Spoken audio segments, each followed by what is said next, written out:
Welcome to Story Trading. We got a special presentation for you. Actually, let's just talk like this for a moment. The Godfather knows over here, big part of our story trading community, one of the analysts, along with myself, and got a couple other key folks in the community as well. Godfather knows is going to be giving a presentation here on CORZ, C-O-R-Z. You can see it up 1.3%. And the question is this going to be the next NBIS, the next CoreWeave, the next APLD, Applied Digital? Can we be in for a huge move coming up here in the next several weeks on CORZ? It's put together a great presentation for you. So, Steve, well, Godfather knows. Sorry, take it from here. Go ahead.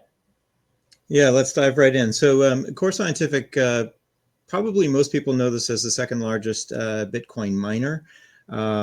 They were public, then came out of bankruptcy. As a result of that, they have a very clean balance sheet. They've also been sort of leading the edge in converting their contracted power and their existing infrastructure to high performance compute. And obviously, that is the biggest theme in the market these days. And you see the rest of their peers attempting to do the same. Obviously, Bitcoin mining is highly variable depending on the Bitcoin pricing. It's also a very capital intensive business, having to refresh the compute, as new versions come out. Efficiency is always key. AI, much more stable, especially with the business model that these guys have, which are effectively a host, and we'll talk about how they sit in the landscape. And the stable revenues, stable profits, these are the types of things that the market gives a high multiple for. You'll see the banner on the top here is essentially the theme. This is a capital light, cutting edge data center platform that's still being valued as a Bitcoin miner. That is the essential thesis here. So before we talk about CORZ specifically, let's take a second to look at the landscape. This is becoming increasingly incestuous, by the way. The hyperscalers, I think we all know who they are, the Googles and the Metas and the Microsofts and the Amazons and the Oracles of the world, OpenAI's, XAI, Elon Musk's company, and then several of the large Chinese guys. The neoclouds are recognizable in the public markets through NBIS and through CoreWeave. There are two others that make up the big four called Lambda and Crusoe, both currently private. Would not be surprised to see them come public soon.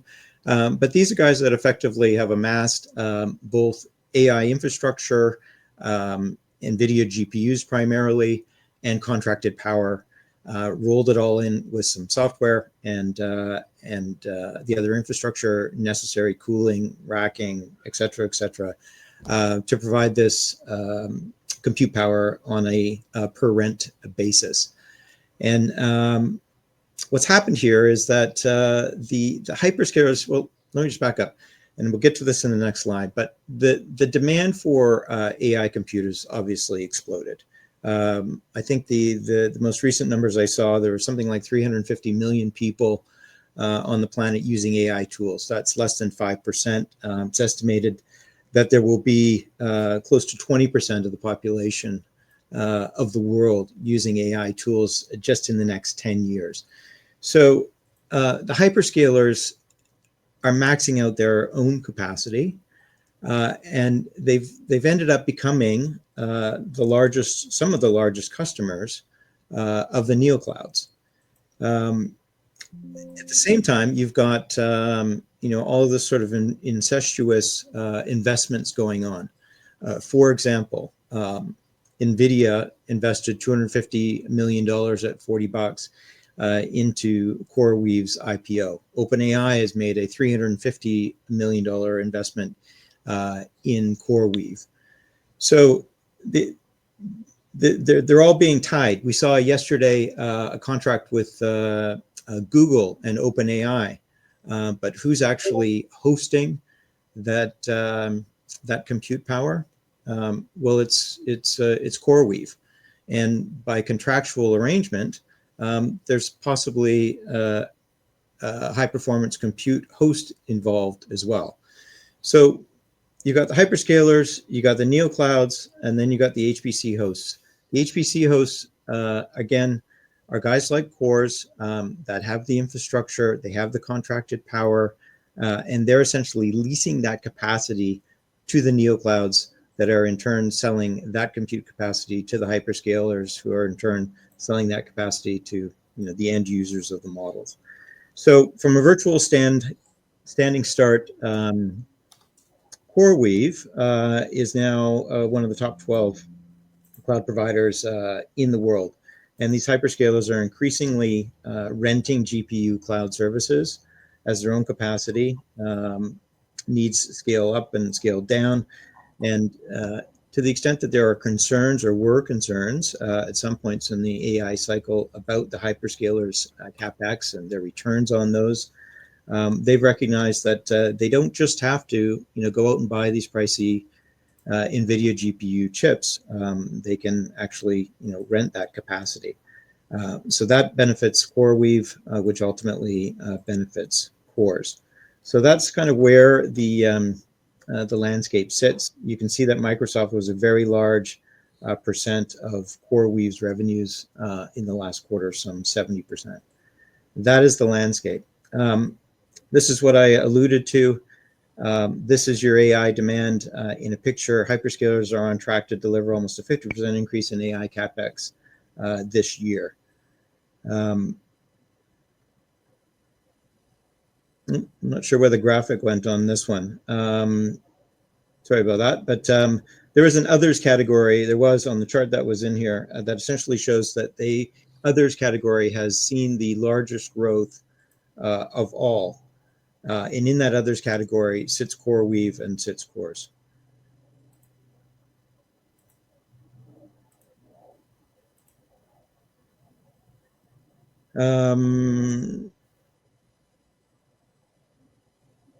Yeah, so to understand CORZ, you have to understand the CoreWeave transaction. So right now, CORZ has 1.3 gigawatts of contracted power. About 400 megawatts is dedicated to Bitcoin mining. There's some non-critical load that's necessary to support all of these operations. There's some power that remains to be contracted that represents growth for CoreWeave, or for CORZ. But 590 megawatts has been contracted to CoreWeave. The important things here are that they are paying virtually all of the CapEx. And the profit margins here are in the 75 to 80% range. We're not talking gross margins here, we're talking actual profit margins. The the power costs are also passed directly through to CoreWeave. So at the end of the day, CORZ is responsible for security, insurance, maintenance, those types of things. But they're getting an investment grade lease effectively with cost escalators in it, and it's a fixed price. It's not based on the amount of capacity that's used. It's based on the amount of capacity that's contracted. So it's a fixed price set up front. So it's an absolutely fantastic contract. I think the IRRs that have been calculated on this are close to 40%. This is being rolled out. 250 megawatts of this will be delivered before the end of this year. And you can see the timescale to where we get to by Q1 2027, the full 590 megawatts to CoreWeave. They did a 70 megawatt option most recently, slightly different terms, whereby Core Scientific has to put up just over 100 million of their own money. That's the CoreWeave transaction in a nutshell. So why are we talking about, wait a second, I'm missing some slides here.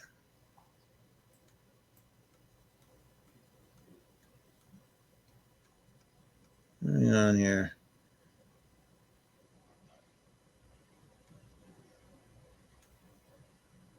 I'm missing a key slide here, guys. Well, you can take your time and find it. You can. It's a saved in a different version or something. Yeah. So let me just talk about this in terms of the key investment highlights. CoreWeave pays for all of the CapEx in real time. The power and utilities are direct pass-through, as we talked about. Profit margins like 80%. CORZ is currently executing on one of the largest Blackwell clusters in the U.S. at their Denton, Texas site for their ultimate end customer of CoreWeave, which is OpenAI.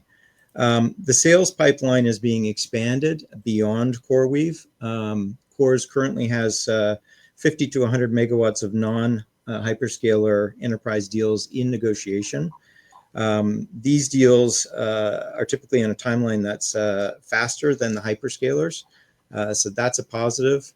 As I mentioned, they've got a total of 1.3 gigawatts of contracted power on gross capacity basis across 10 sites in the U.S. The conversion cost of their existing sites is less than greenfield construction. That's a positive.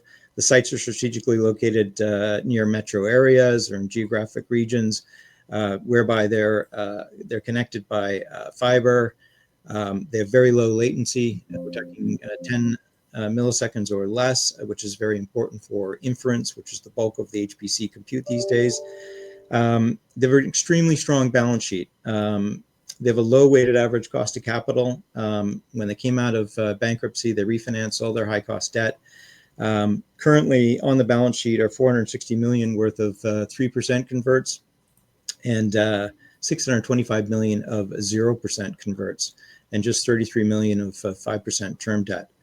They've got a lot of liquidity. There's about $700 million in cash. There's about $80 million in Bitcoin.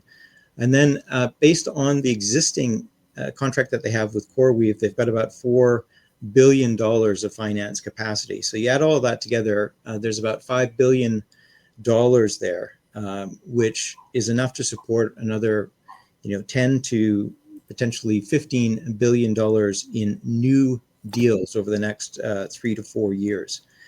So CORZ is in a fantastic position. And the key differentiator to this CORZ deal that people need to understand, I kind of highlighted in this already, is that CORZ is paying the initial CapEx.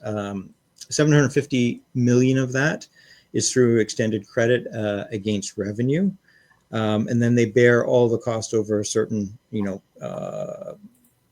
cost per megawatt. And the infrastructure aligns to that. So at the end of the day, most of the leasehold improvements, all of this infrastructure ends up being to the benefit of CORZ alone. So look, what are the upcoming catalysts then? You've got new hosting contracts. I think the reason that CORZ is trading at a discount to where its peers are and where I think it should be are primarily two reasons. Number one, right now, their largest customer, their only customer for data center hosting is CoreWeave. CoreWeave has a tremendous amount of debt on their balance sheet. People were concerned about the counterparty risk at CoreWeave. So to the extent that CORZ can show that they can negotiate contracts, not just with hyperscalers, not just with CoreWeave, but with enterprise customers as well, you will see that diversification result in a higher multiple. Secondly, there are obviously potential for additional options to CoreWeave and other hyperscalers. There's the delivery on the 250 megawatts this year before the end of the year, which represents close to $400 million in run rate revenue. And by the way, if you map out that the power as it comes on in terms of revenue, you're going to see CORZ revenue essentially double in 2026 to just over $1 billion. Consensus numbers are just over $1 billion for 2026, about $1.4 billion for 2027, $1.7 billion for 2028. So there's a tremendous ramp in revenue. And remember, this is 75% plus EBIT sort of business and stable recurring revenues. The second component here that I think represents a catalyst or potential catalyst for CORZ is CoreWeave itself, to the extent that they are themselves able to diversify their revenue base and increase their perceived credit worthiness, either by refinancing some of the existing debt, being able to obtain additional debt at more favorable costs than current, or in my opinion, they should raise a ton of equity up here.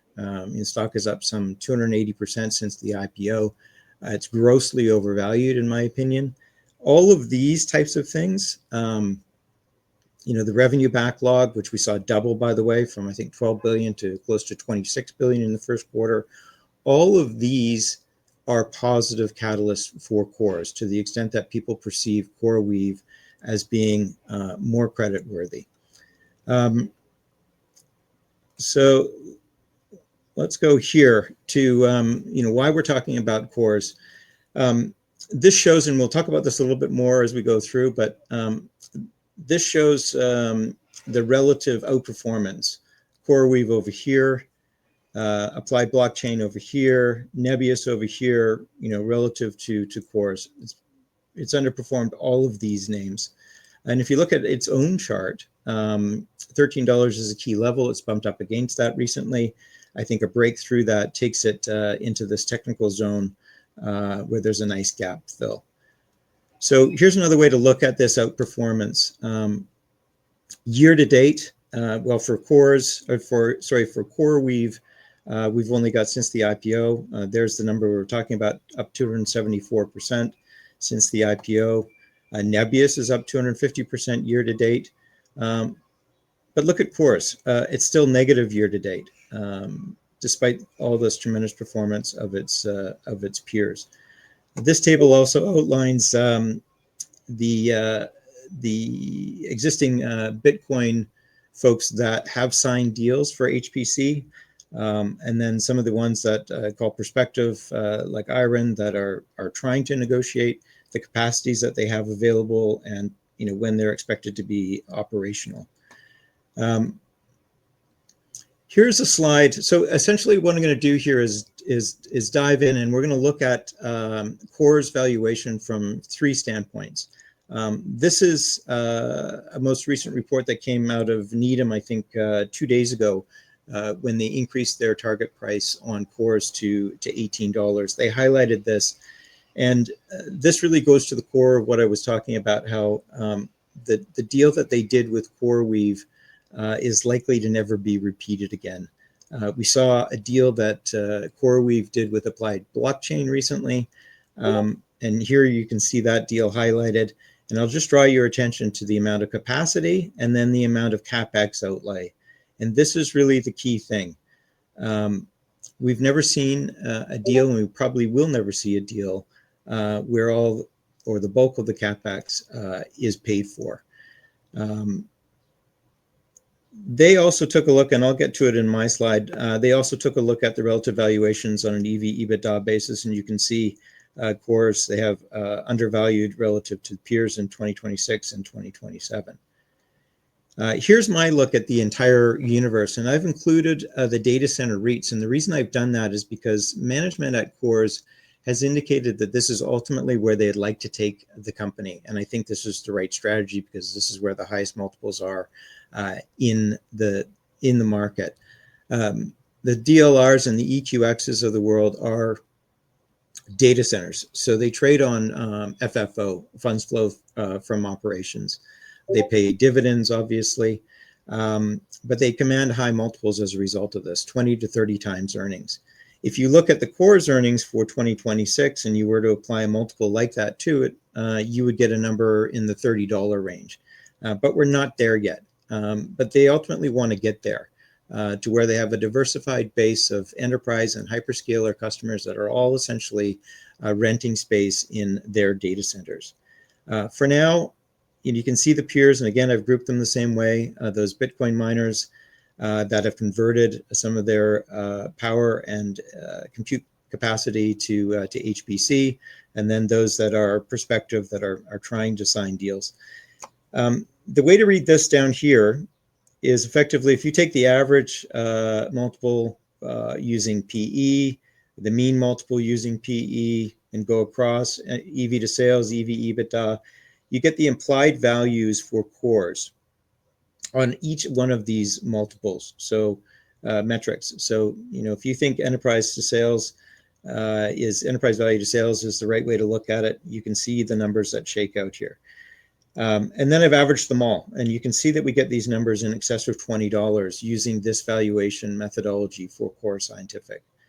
By the way, this presentation will be available in our Discord. So if you're interested in taking a look at this and all the rest of the other due diligence that I do on this and other names, think about becoming a member, and we can talk about at the end how to do that. You have to look at things like this on a discounted cash flow basis as well.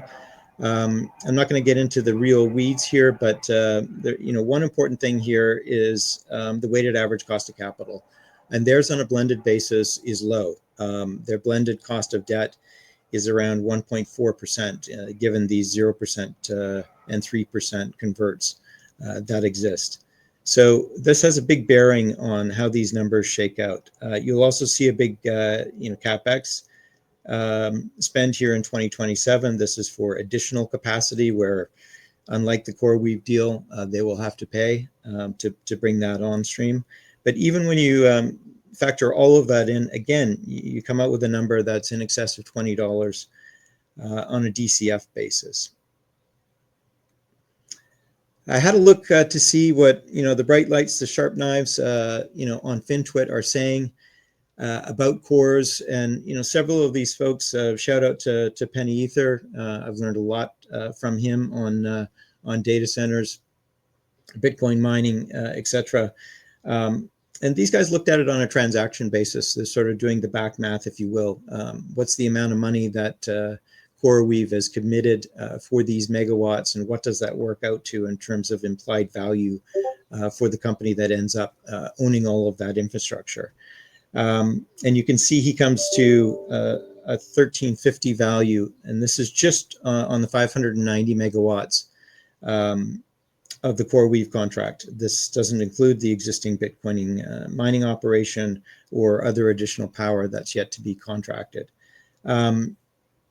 This fellow NIM Chuff, looked at the APLD deal and said, what, the replacement cost on this deal has actually gone up versus what we see CoreWeave paying.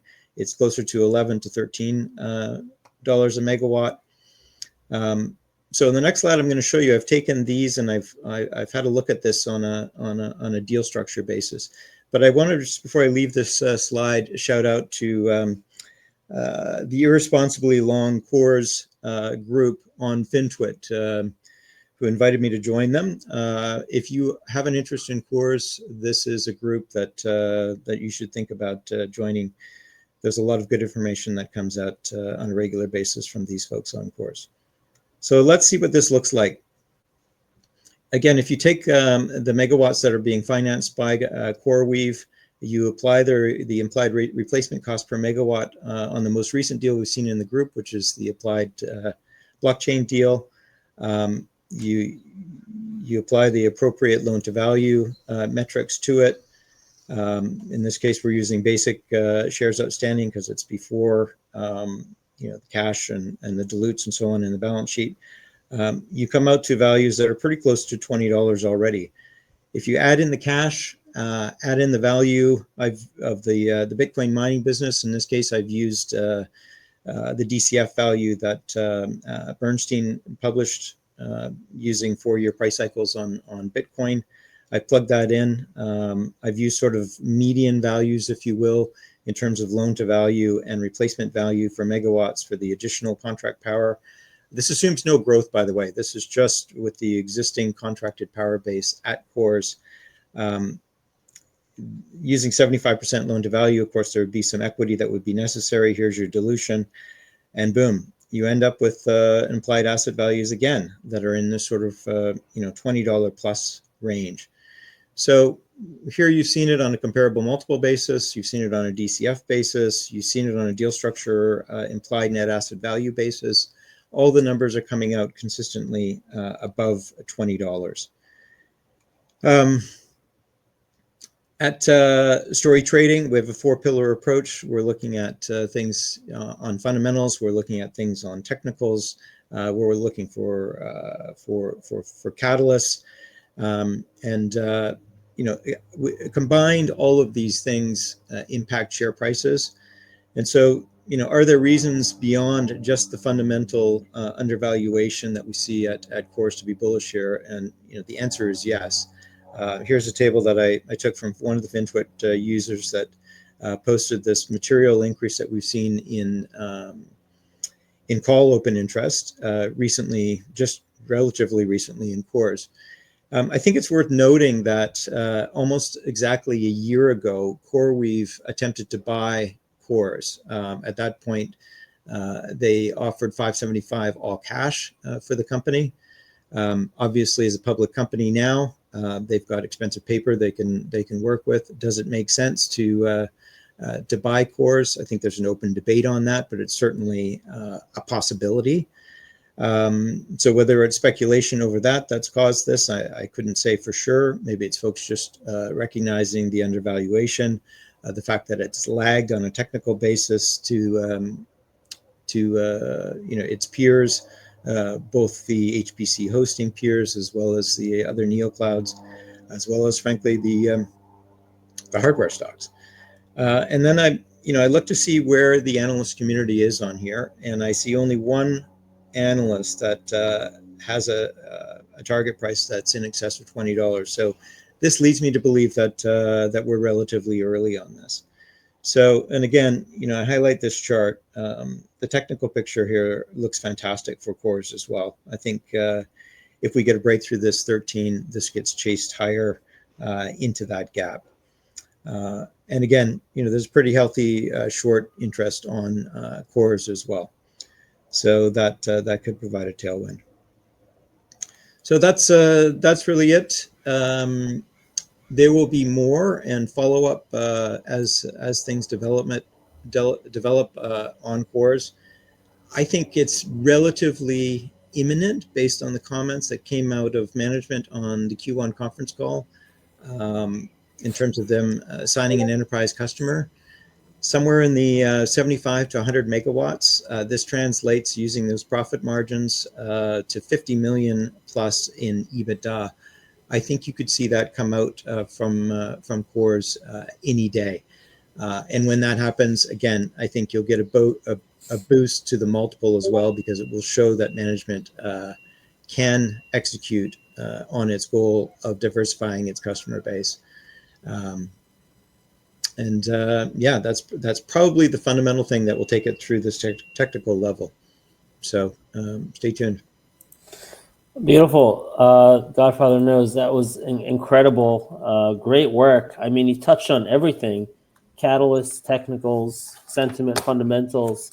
What I love about the work that you do and the value you bring to our community is that by understanding the fundamentals, it gives conviction to stay into a trade, and it gives you an idea of where the floor price is too, right? Like, so you got a fundamentals here that you're saying was worth 20. So if it drops, you're not necessarily going to get scared out of your position. So that's a tremendous value to bring. In terms of the stock and the underperformance and what needs to happen for this to kind of be seen differently, right? So that's basically a conversation about sentiment and catalysts, which you've been talking about here. That's what I want to zero in on. We have the technical break above the 200 DMA. We have all of the call option buying you've been talking about happening the last 2 weeks. So things are starting to boil, right? But there does seem to be a sentiment issue here. You've touched on a couple of reasons that may be. But is there a particular catalyst that you think can flip sentiment on its head? So whatever that bear sentiment is, what catalyst needs to happen for the market to say, aha, we've been wrong about this, or it's time to pile in now? What catalyst do we need to see happen for that sentiment inflection point to occur? Yeah, so there's two things. One thing that I have to acknowledge is that this is still perceived as a Bitcoin miner for the most part by the market. I don't think, and you can see it in the fundamental valuation, that it's currently being valued, as I say in my core thesis, as a cutting edge capital light data center platform. And if you look at the actual R squared, the correlation between CORZ share price and that of Bitcoin, it approaches 80%. So to the extent that you're bullish on Bitcoin, there's another reason to own CORZ, because it should trade higher. And I think that was a big part of the reason that we saw that run up earlier that ultimately took this to new highs. The other, really, I think it depends on CoreWeave. There's this raging debate. You guys probably saw CNBC published a bull bear between Brent Thill at Jefferies and Gil Lurie at DA Davidson. Gil is saying that CoreWeave is it's essentially a Ponzi scheme or a house of cards. The company doesn't really need to exist. It's a sidecar company to NVIDIA. There are concerns here over the debt load at CoreWeave. There are concerns about duration mismatch, for example. There's concerns that the contracts that they have with OpenAI and others do a good job of paying back the debt holders, but then the residual value that's left for the equity holders is it's dependent on what sort of value you ascribe to what at that point after 5 years or so will be fairly old compute capacity. What is that worth? The bull side of that says, well, every day AI usage increases, every day the backlog of contracts that CoreWeave gets goes higher. And yeah, look, we saw 26 billion up from 12 billion in the most recent quarter. So the AI demand and the sheer demand that exists there paves over a lot of these potholes. But look, CoreWeave is essentially a highly levered call option on AI demand. The beauty of CORZ is that you don't have that leverage in the balance sheet, but yet you get leverage to the same end market. And of course, you don't have the sort of massive valuation multiple that currently exists at CoreWeave. And we're talking about in excess of 20 times EV to EBIT, for example. So there's that. There's the diversification of, as I mentioned, of CORZ client base beyond the hyperscalers, beyond the neoclouds, into enterprise themselves. And we're certainly seeing that in terms of enterprise demand for AI compute. So if they can put one of those deals on the tape, which I think is relatively imminent, you're going to see a bump both to revenue, profit, but also multiple. So you're saying you're predicting an imminent AI data center deal that CORZ is going to be announcing? Yes. Okay. So yes. That'll obviously be a good catalyst. I don't know. Like I look at this, and you've pinned some of the poor sentiment on CoreWeave, but CoreWeave, looking at the chart, doesn't seem to have poor sentiment. Look, there's a short squeeze going on here, right? Exactly. The borrow values are extremely high. There's a lockup that expires on the 24th of September. There are a lot of questions about the key shareholder here, Magnetar. This current value, I agree with Gil, it's not defensible at these levels. So, like I said, they should do an equity issue. They should do a massive equity issue right now. In fact, if they did that, CORZ would probably explode because again, it deals with. So you really think the sentiment is driven by fundamental concerns about CoreWeave's debt load? So I guess that could be, and I think that's a perspective that believes that the supply and demand at CORZ is mostly driven by institutional investors. I'm looking at it more from a retail perspective and thinking the issue I'm seeing here is that the masses don't really recognize CORZ as an AI data center play. They recognize it as this, Bitcoin miner.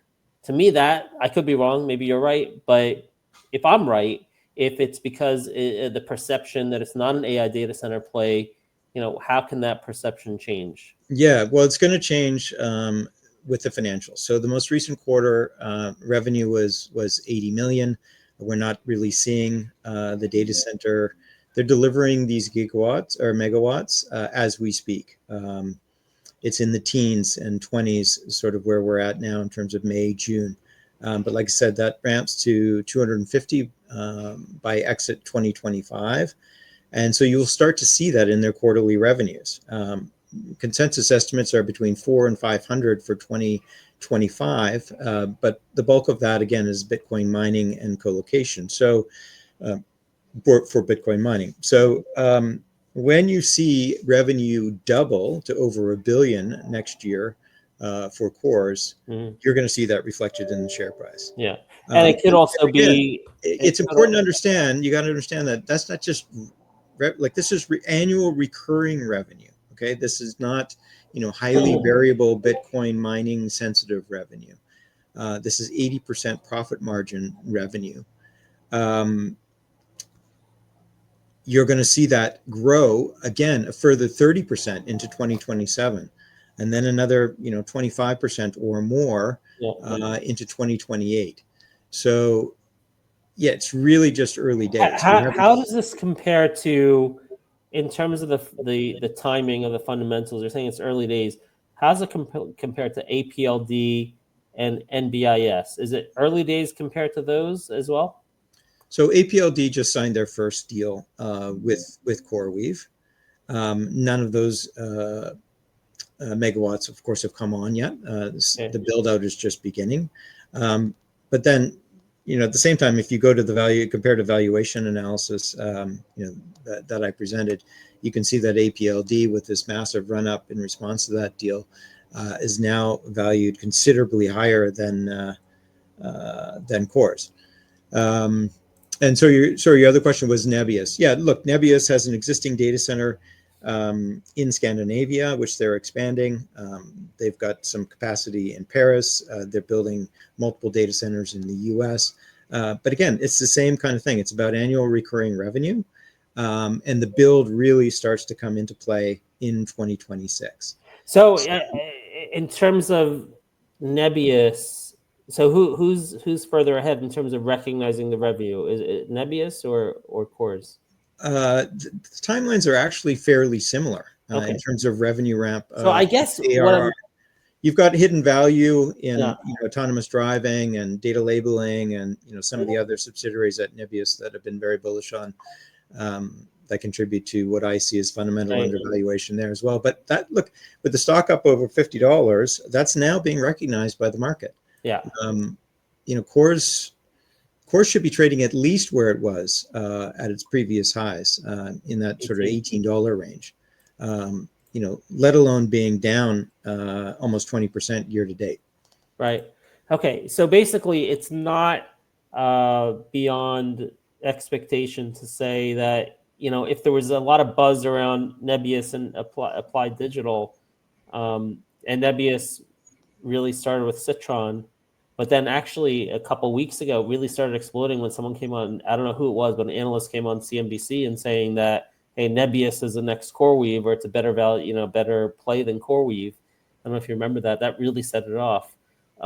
Given where these companies are, it could be that an analyst or a social media person, or Citron or something like that comes out and says, hey, CORZ is a better deal than NBIS, or is the next CoreWeave. Like that, based on where we are with the fundamentals compared to their peers, it would be fair to say that that's possible anytime, right? Yeah, and I think you're going to see a lot more attention on this, both as the actual power gets delivered to CoreWeave, and that starts running through the income statement and quarterly results. And again, I can't understate how important it will be for them to diversify this revenue base. They have a stated goal of getting CoreWeave very quickly under 50%, and to the extent that they can add additional enterprise customers and start to look a lot more like a Digital Realty or an EQIX.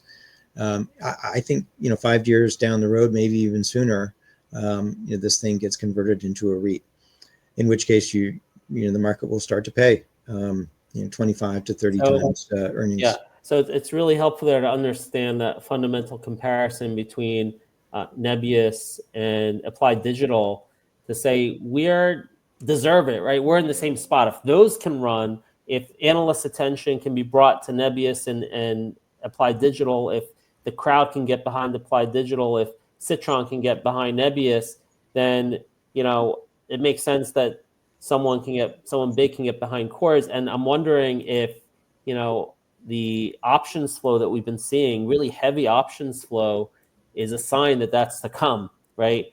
We also have the 200 DMA break here, heavy options flow. We have potential catalysts coming up soon that you've been saying are imminent. So to me, I put all that together, looking at it from the 4-pillar perspective. One of my favorite plays is to take a hot sector and get into the one that hasn't moved yet, right? So this AI data center, very hot. CoreWeave, Applied Digital, and Nebius, which one hasn't moved yet? When you're in like a really hot sector theme, every stock gets its turn, even the lowest quality stocks. And now we have here like a highest quality stock that's even better relative fundamental valuation versus Applied Digital and versus NBIS, yet it's only just starting to move, breaking up above that 200 DMA. So that's what gives me confidence in timing this, right?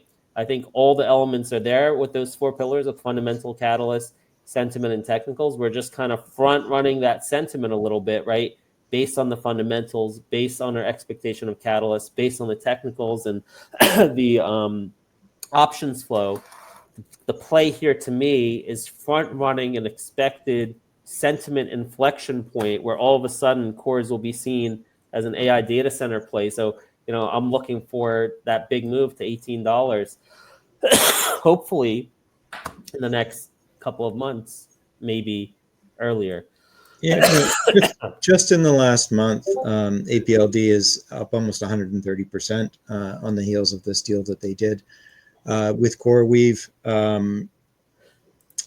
As I mentioned, CoreWeave itself is up some 140% in the last month, some 275% since its IPO. Nebius up over 50% just in the last month. To your point. So and CORZ down 15% year to date. Yeah. It just there's just a massive disconnect here.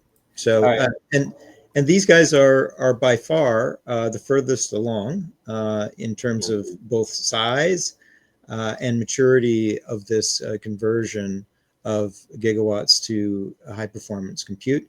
Not only that, of course, they've got this deal that will never be replicated again. That was the other thing I wanted to talk to you about. Replicated because I guess the financials are too much in CORZ's favor and against CoreWeave's favor. That's what. So there's a lot of question about why CoreWeave did this deal. And before you get into that, let me just cut to the chase. Before you get into why they did the deal, is there any way they could back out of that deal? No. Okay. This is one of the great things about this deal and the way it's structured. If you go back to the slide that I talked about the key contract features, you'll see that there is quote unquote no ability to unilaterally terminate the contract. Right. So the risk here is in execution alone. But going back to why did CoreWeave do this deal? These gigawatts that they're getting from Core Scientific, by the way, so they're using this capacity to negotiate these contracts with OpenAI, with Microsoft, and all the rest of it. These are term contracts. They get money from Microsoft and OpenAI upfront to help, pay for their capex as well. So it's sort of prepayments before the actual compute capacity comes on stream. And if you look at those megawatts that they had in 2023 and 2024 when they were trying to sign all of those initial contracts, 88% of the revenue that was spoken for from the contracts that CoreWeave signed with these counterparties I just mentioned was Core Scientific power, and some 94% in 2024. So they essentially, they needed to get this deal done. They needed to secure these megawatts to get their growth catalyzed. And they probably, not probably, they would never have been able to go public had it based deal with Core Scientific. So the beneficiary of this is you if you are a core shareholder. All right. You have time for a couple questions from the audience? Sure. Okay, before we do that, just want to remind people, if you want to join our Discord, head over to Godfather Knows X profile, S Mantle. That's his handle, S Mantle. And from there, in his bio, you can click on that link. It says Linktree / the Godfather Knows, but you can just click on the link from his profile. And there's a special code for today, CORZ30. CORZ30, 30% off. Okay, you can only get that by going to Godfather's handle right now. All right, make sure to do that to join our community. Now, there's a question here that I'll take first. Izzy is asking, CORZ has not moved in the last 2 green days. Why no movement is so strong? All right, let me ask you, Izzy, what's the catalyst to cause it to move in the last 2 days? Right? Like at StoryTrading, we always talk about you need a catalyst to be able to have a rapid re-rating in a stock. So just because something is fundamentally undervalued doesn't mean it's going to go straight up, in a straight line every single day. So what you heard from the Godfather Knows is mostly on the fundamental side of why it's going to get to 1820 plus, but the path it gets there and the timing it gets there, you need a catalyst for that to trigger. Without a strong proximal catalyst, so going back to your question, Izzy, was there a deal they announced in the last 2 days? Was there some sort of other major news in the industry that's causing the whole sector to explode in the last 2 days? The answer is no proximal catalyst. So when there's no proximal catalyst, you're going to be pulled by macro wins. You're going to be moved by what's going on with the sector, what's going on with Bitcoin, what's going on with QQQ SPY. And there's so many different factors, which makes it unpredictable and makes it chop and makes it wild. You can't really predict it. If you have a strong, specific proximal catalyst, then you can say that catalyst is going to overcome all of this other noise, all of the macro, all this other stuff. And you can say, okay, I'm going to make a prediction. We're going to get a rapid re-rating in the stock. But that's not what we have here yet. This is a fundamental presentation of why we can get to 18. And, we're just waiting for that catalyst to trigger these moves. So that's the answer. If you look at the price chart for applied blockchain and CoreWeave and the others, they're exactly the same, frankly. Yeah. In the last 2 days, okay. They hit new highs and they've been consolidating those gains. All right. Some other questions go back to the beginning, starting with be a monster. This is just a comment. So we'll start with a comment. NBIS targeting 400 megawatts while CORZ has 1,300 megawatts. Market not valuing the move from Bitcoin to HPC for CORZ. If they dump Bitcoin mining as contract end and move everything to HPC, will be a monster. Yeah, you know what? I want to talk about that actually, and I'm glad that's been mentioned because I forgot to mention it. So right now they do have 400 megawatts that's paid for, built out for mining Bitcoin, and this is another potential catalyst in my mind. To the extent that they can convert that to HPC compute, and again, turn it into this consistent, recurring, high margin revenue and profitability stream, that's going to do nothing but increase the value at CORZ.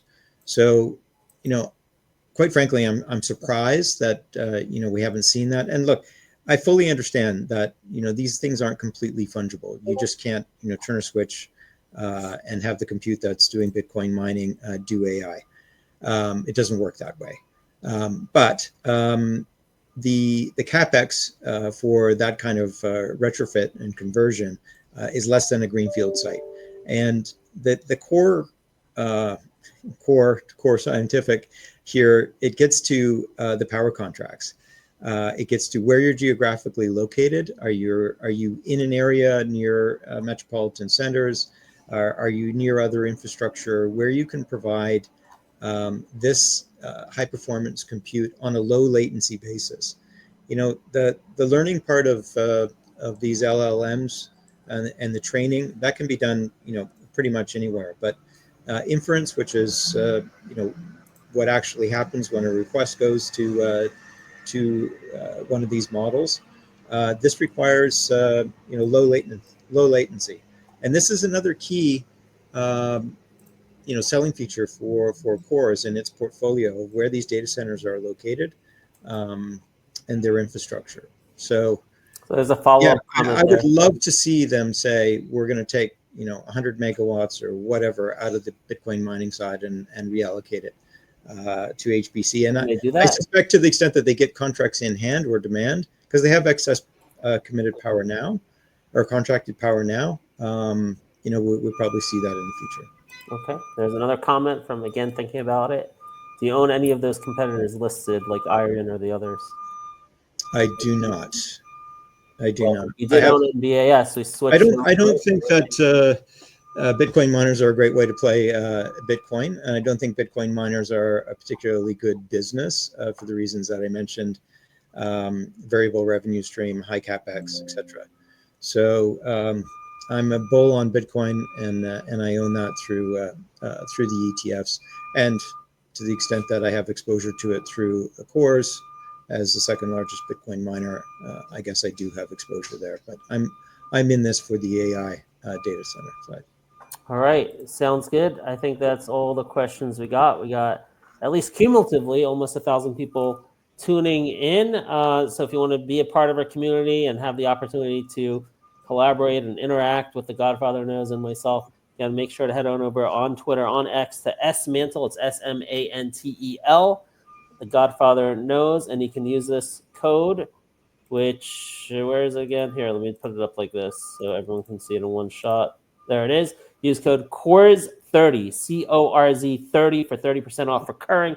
Not only do you get the chat room and the interaction with the Godfather and I, but I also write a newsletter every single morning, a morning note, which I was showing you earlier on the show. There it is, right? So we got this newsletter up here every single morning. It comes out, plus a live stream every single morning. And we usually do some live trading in the morning as well from about 9 a.m. to 10:30 a.m. So lots of value in our community, unparalleled value. Look, in my trading account, based on the trading Discord ideas, I'm up 190% year to date. I'm sure there's a lot of people in our community up much, much, much more than that. And that's it. Thank you so much, The Godfather Knows. Appreciate you. Appreciate your time. And looking forward to seeing CORZ explode. And then we'll tell all of FinTwit, we told you so. We were first. If you want to be first, take Thank you a look. very much. See